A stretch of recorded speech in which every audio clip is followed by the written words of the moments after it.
What is up, y'all? We back with a new video, man. Y'all see we at the park again real quick. I'm sweating, bro. I don't know how I'm sweating. I'm not even that hot, but it is sunny outside. And today, hold on, wait.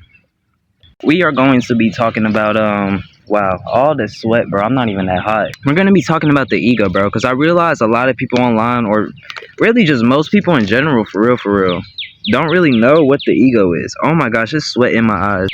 I'm sorry I had to cut that, y'all. But yeah, we're going to be talking about the ego, what it truly is, and all that. You know what I'm saying? So make sure you like, subscribe, turn on the post notifications, and let's get into it, bro, right?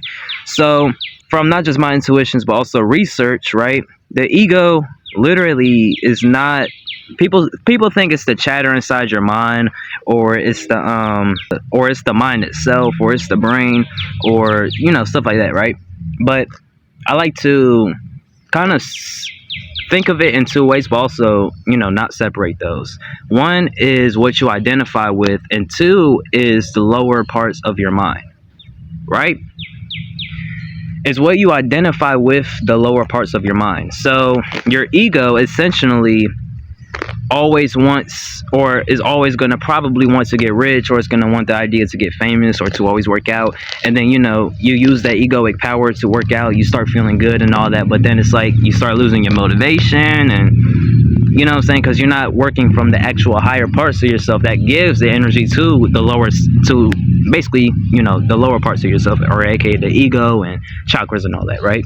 So yeah, when it comes to the ego, it's really just what you identify with, but on the lower parts of it's like what you identify with that you can't contain, right?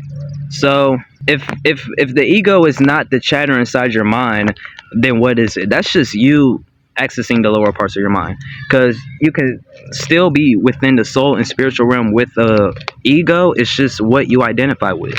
If you like when you see, it's crazy because now that I realize it, when people say that this person has a big ego or that person has a big ego, it's like I realize, bro, that same person that's saying they have the big ego is also having a big ego. The ego is basically kind of like the demonic influence, but translated into kind of like information that you can identify with. So yeah, it's basically like embodying, because basically how manifestation works is just by embodiment, right? You just become one with that item, or one with that thing, or one with that event, etc., which is how you're able to actually become a human, because you became one with becoming and actually transforming into the human body.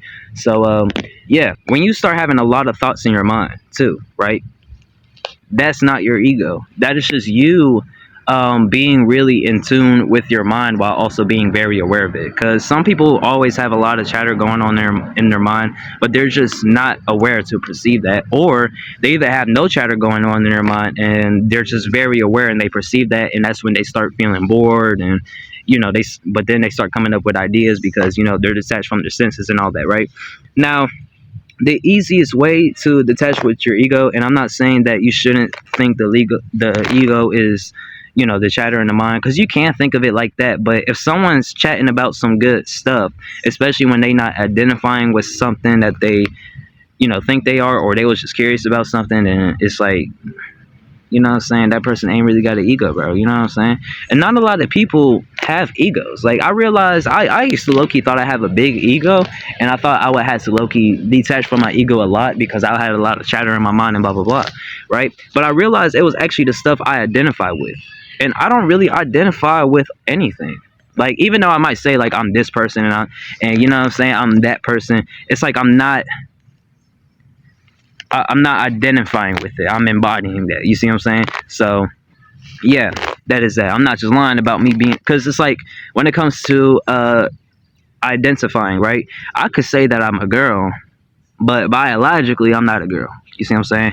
So that's just what I could identify with. Or I could identify as a cat, but biologically I'm not no damn cat. You see what I'm saying? So yeah, that's pretty much how the ego kind of works.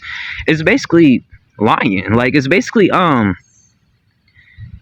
trying to embody something, but in the very lower aspect kind of thing, right? Because most of the stuff, like most of the reason why people can't keep their stuff is because they get it in an egoic way. Like they don't actually manifest that thing from their soul. So when they get that thing, it's only gonna come temporarily, and when it is there, it's not going to help them grow in any way, shape, or form. But literally everything in my life, even that tried sending me stress and that made me happy, has literally made me grow in every way, shape, and form. You know what I'm saying? So yeah, that is that. But what else? What else? What else? Um, you see, I've been doing practices to also detach from the ego and detach from your identity, right? Because also, here's another thing that I really, really love, right? Ego death. Ego death is essentially where you just kind of stop focusing on what you identify with. Because people think that they are the body and they are all these problems and all that, right? But that's not true. You're not all these problems, and you can literally decimate these problems right then and there, right? I've done that stuff literally so many times, bro. You know what I'm saying? And the thing is, you can easily do this from meditating. You can do this from detaching from your senses, which is basically kind of like, it's kind of like this, right? Imagine, how you be laying on your bed and then you start feeling super aware of your bed, but then as you just sink into that feeling, you start feeling your bed way less, and then you actually fit, fall asleep way easier. That's because you had detached from your ego, right?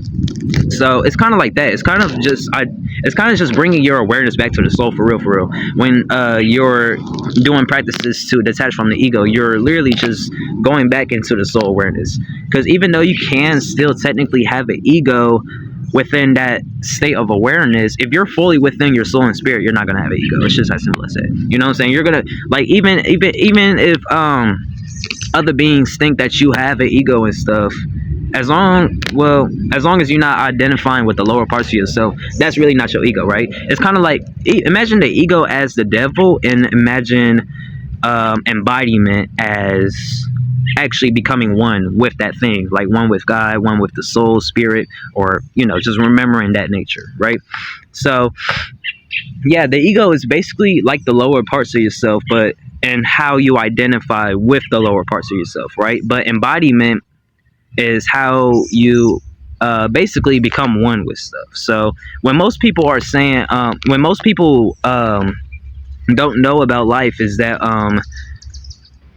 also your reaction towards life dictates how your ego is, right? So if you're somebody who's like curious, you have an ego, right? You obviously do, but you're just using it in a sense where you're bringing in new information, right? You asking all these questions, and what I'm saying, you're trying to figure out if this answer's true and that's true, you know what I'm saying?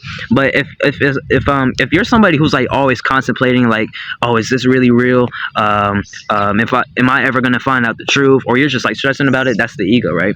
But if you kind of just know from a sense, like a certain thought tries to come into your head, or what I'm saying, negative being tries, negative person or anything tries, doing something that just puts you out of your vibration, or tries putting you out of your vibration. If you're embodied, especially within the higher parts of yourself, and not identifying with the higher parts of yourself, because that's like the car trying to identify as the driver, right? That's like the devil trying to identify as a God. It's just not that. God is the one that created the devil, you know what I'm saying, and is creating all of reality and itself. So it's like, what the heck? So yeah, that is that. But yeah, bro, ego is basically just what you identify with on the lower parts of yourself. So yeah, that was a pretty short video. Make sure you like, subscribe, turn on post notifications, and I'll see y'all later, man. Make sure you check out the Patreon down below. Got some exclusive fire content on there, you know what I'm saying? I'm probably gonna have red ants crawling up me. Oh god, I just took a shower, bro.